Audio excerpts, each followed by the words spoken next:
Hello. Hello.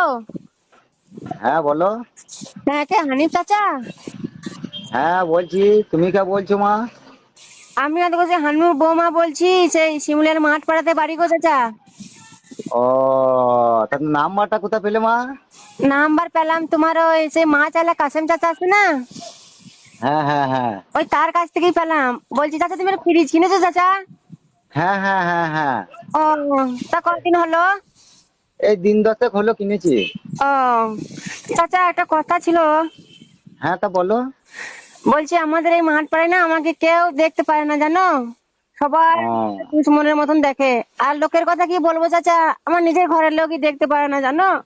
ও আমার শ্বশুর শাশুড়ি, আমার ননদ, আমার যা, ভাসুর, কেউ আমাকে দেখতে পারে না। তা ও তা চাচা বলছি যে তোমার ফ্রিজ তো দিন দশেক তো ব্যবহার করা হলো, তা আমার একটু উপকার করলে ভালো হতো। হ্যাঁ বলো বলো, উপকার করার হলে করবো, কেন করবো না বলো। ওই তোমাদের ছেলে গো, হ্যাঁ। তোমাদের ছেলের শরীরটা খুব খারাপ জানো তো। ও দিয়ে কালকে ওকে ওই ডাক্তারখানা নিয়ে গেছিলাম, তা বলছিল যে একটু পায়খানা টেস্ট করতে হবে। হ্যাঁ। তোমাদের ছেলে আবার দেখো সারাদিন পায়খানা ফেরে না চাচা, সেই হয় 8টার পরে রাত্রে, আর নাহলে 10টার পর। তার ও তখন তো ধরো আর ওই পায়খানা নিজে চেক করা হবে না, ডাক্তারখানা সব বন্ধ।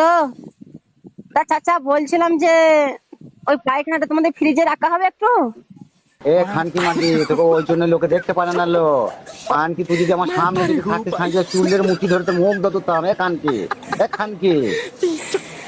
চাচা তুমি রাগ করছো চাচা, তুমি একটা।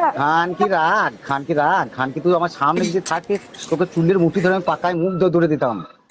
ও চাচা একটু যদি রাখতে কি অন্যায় হতো চাচা, একটা ছেলে জান বেঁচে গেতো চাচা। খানকি জান বাঁচা, খানকি তোকে আমি ওই কাশেমকে ধরছি দাঁড়া।